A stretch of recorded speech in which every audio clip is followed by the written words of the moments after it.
Bonsoir à tous et merci d'être avec nous pour ce journal. On commence avec le sommaire de cette édition. Des pluies diluviennes s'étant abattues sur l'île le samedi 30 mars dernier ont causé de gros dégâts au niveau national. Bilan 11 morts et des centaines de familles sinistrées. Un méga-don a été organisé sur le campus pour venir en aide aux sinistrés des inondations. Le rapport du visiteur Dave Manraj sur la restructuration du campus de Réduit est enfin connu. Journée internationale de l'autisme, une levée de fonds et une campagne de sensibilisation ont été organisées. Les festivités traditionnelles de Holi ont été célébrées avec ferveur sur le campus. Dégustation et découverte d'art culinaire à l'occasion du Culinary Show à l'auditorium de Paul Octavien. Un samedi noir, après 2 heures de pluie torrentielle, les rues de la capitale étaient transformées en rivières. Des images prises par des caméramans amateurs et rapportées également par la presse internationale ont surfé à travers le net. Voici un compte rendu de IFA 2. Des inondations meurtrières ont frappé le pays samedi. Port-Louis a été inondé par 152 mm de précipitations en 2 heures. Lourd bilan, 11 morts dont une femme et un jeune homme de 18 ans. Rien que le tunnel du Codan a fait 6 victimes. Beaucoup de personnes ont pu être secourues par des volontaires. Les rues de la capitale ont été transformées en rivières, des voitures flottaient dans des routes paralysées, moteurs et systèmes électriques noyés dans la plupart des cas. Les fortes averses ont provoqué des carambolages monstres.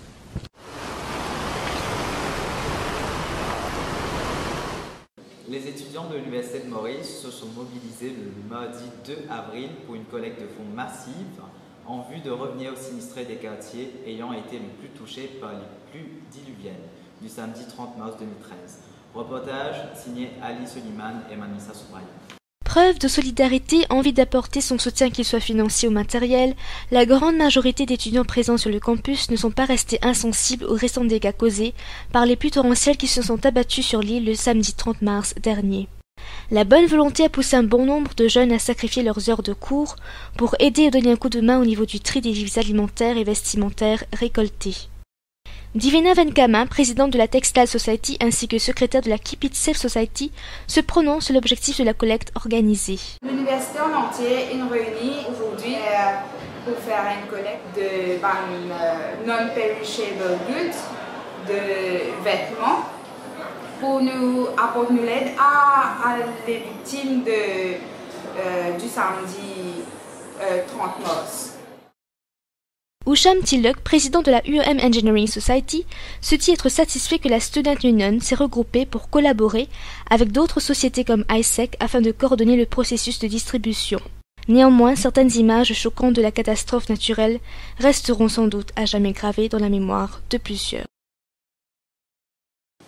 Le rapport tant attendu par le visiteur Dave Manraj sur l'Université de Maurice a finalement été soumis au Premier ministre le 25 février dernier. Ce rapport d'une centaine de pages fait notamment mention de plusieurs zones d'ombre entourant la gestion du campus de Réduit. Les nouvelles responsabilités du registrar devront cependant venir améliorer le sort des étudiants de l'université. Reportage de Rizwan Kodabek. Dave Manraj n'y est pas allé avec le dos de la cuillère.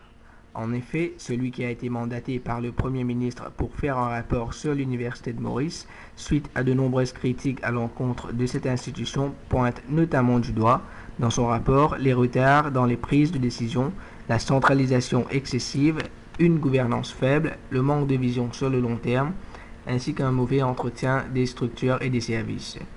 Toutefois, pour le bien-être des étudiants, de nouvelles responsabilités ont été attribuées au registrar de l'université qui était jusqu'ici considéré comme le centre névralgique du campus. Celle-ci devra désormais s'occuper exclusivement de l'accompagnement des étudiants depuis leur arrivée à l'université et ce jusqu'à ce qu'ils terminent leur cours. Elle supervisera ainsi toutes les requêtes de la part des étudiants, les programmes, les inscriptions, les examens ainsi que les arrangements pour la remise des diplômes.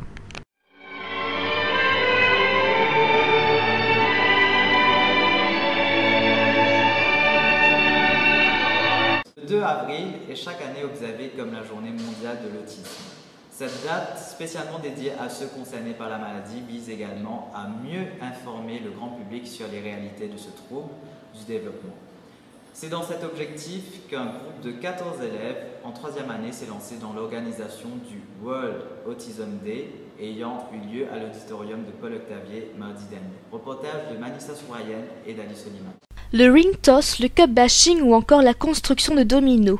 Plusieurs activités étaient mises à la disposition des visiteurs qui voulaient bien s'intéresser à l'événement, servant à reconnaître les aptitudes des autistes malgré leurs difficultés de compréhension. Ainsi, jeux, vente de gâteaux et l'animation, tout y était pour favoriser ce but. Derrière l'initiative se trouve un groupe d'étudiants en 3e année de marketing management, dont Faris Fardar, qui s'exprime à ce sujet. L'event, c'est un fundraising et un raising awareness pour l'autisme. Aujourd'hui, c'est Journée internationale de l'autisme. C'est pourquoi, à travers nos modules, nous avons un module qui est Entertainment Marketing. Et à travers ça, nous avons un projet qui nous a organisé un event. Et ça, event-là, comme objectif, il faisait un fundraising et aussi un raising awareness. Une nouvelle activité, c'est nous pouvons faire des fundraising games, comme nous avons trouvé. Nous avons un Buzz Wire, cup bashing, entre autres. Et aussi, nous pouvons distribuer pamphlets, flyers. Nous pouvons faire aussi un petit dance floor, nous pouvons faire ticket payant, 10 roupies. Et l'autisme, c'est plutôt nous cadre une complexité mentale. Que nous avons des gens, les caves enfants, les caves adultes, que c'est un certain retard. Je ne peux pas vivre dans la routine. C'est plutôt que je reste dans un environnement, je pourrais ça de même, je ne peux pas aussi socialiser que nous. Il est bien difficile pour un gens qui est autiste, il vient dans une place côté la foule. Mais nous ne pouvons pas sous-estimer ces gens-là, ces gens qui sont autistes, parce que si nous regardons le YouTube, je peux trouver un clip que nous avons un gens autiste, c'est un génie. C'est un génie de chiffres, c'est avec chiffres comme nous pas. La fête de Holi a été célébrée en grande pompe à l'Université de Maurice le mercredi 27 mars. Cette fête, synonyme de couleur, du pardon, du partage et de l'unité, était une occasion pour que tous les élèves issus de différentes cultures s'unissent afin de valoriser l'harmonie et la fraternité. Reportage signé Ketki Bakji et Ali Soliman.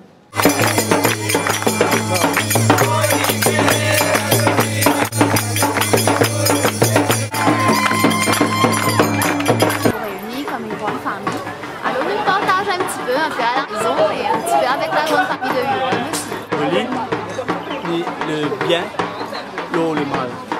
Okay? C'est le bien, l'eau, le mal. Et aujourd'hui, là, nous venons avec tous les camarades. Nous avons une personne là. Nous combattons le communalisme. Nous avons qui peut couler, tout couler. Personne ne connaît pas moi. Tout, ça n'a la musulman, chrétien, tout. Sans aucun plus dans l'université, nous tous les camarades peuvent participer, tous ceux qui ont envie, nous pouvons organiser ensemble. Me trouver une différence culturelle de la indien, musulman, même chrétien, du PSV, parce que nous pensons ça, quand même, ils ont de culture, religion, ça démontre qu'il fait leur social. Ici dans l'université, nous avons une certaine tolérance qui nous donne tout ça communauté et me trouvera qu'il est vraiment, il y a une affaire qui impressionne moi, qu'ils ont dit, me trouve pas des camarades chrétiens, mais un camarade aussi musulman qui peut participer à nous.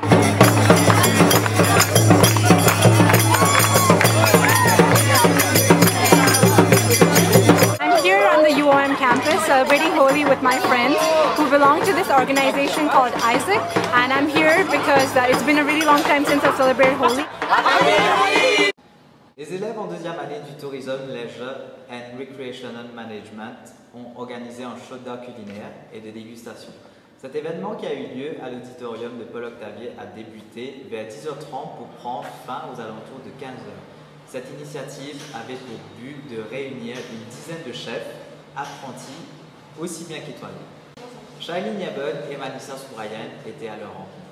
Légumes joliment taillés, glaces délicatement sculptées et gâteaux somptueusement décorés, entre autres, ont été dévoilés lors du show culinaire.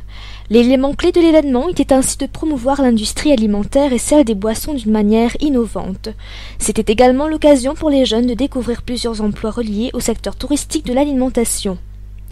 Laldan Sichon, ayant de l'expérience dans le domaine de l'hôtellerie, s'exprime sur son talent de peintre et de sculpteur sur glace et de légumes. Jotsna Rupen, étudiante en nutrition et gérante de Josh Cakes, parle de son entreprise familiale. Moi c'est Jotsna, ça c'est Livia. on fait partie de Josh Cakes. Josh Cakes, c'est une petite compagnie qui nous crée nous-mêmes. Tu fais un gâteau personnalisé. Tu as l'occasion, il y a l'anniversaire, un petit party. C'est ni la charte qui nous contacte nous. Nous voulons pas nous intéresser, nous voulons faire une démonstration pour exposer le gâteau. Surtout ben rose et ben fleurs, plutôt touristiques comme un hibiscus, ben frangipane, etc. Voilà. Et en fait, il fallait par passion, simplement par passion, et que il n'est pas comme un business commercial. Alors, nous gâteaux, c'est pas comme un gagné, sexy, ou whatever. Il y a un gâteau, comment toi tu as envie? Tu as envie de chocolat, tu as envie de vanille, tu as envie d'amande. Après aussi, il n'est pas simplement des pains là, il dépend de ce que tu as envie de buttercream, tu as envie avec une pépite de chocolat, tu as envie avec jam, tu as envie. Comment tu as envie?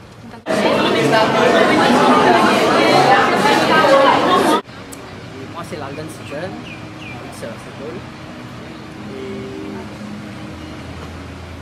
Comme métier, moi, je suis un artiste.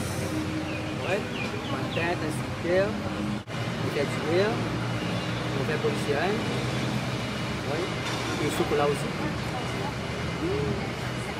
Et malheureusement, pas de la chance de faire chose, à ce qu'on vient ici. Si vous ratez, vous pouvez faire. Vous pouvez faire dans la main et vous pouvez faire. Si vous ratez un coup, vous pouvez faire.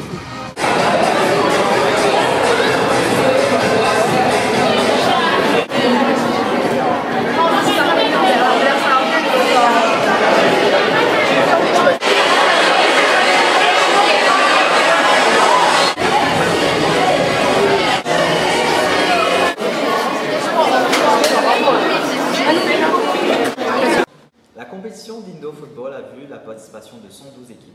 Ce tournoi a débuté en février et s'est échelonné sur une période de 2 mois et demi. 16 matchs par jour ont été disputés. Reportage signé Lovish Rangsraz, Jovina Benz.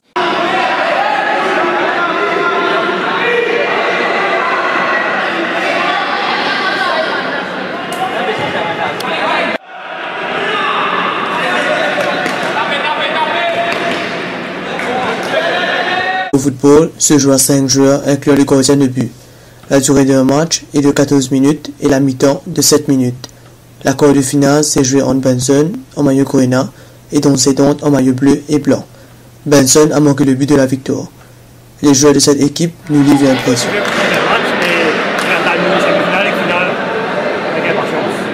Et je me présente de l'équipe.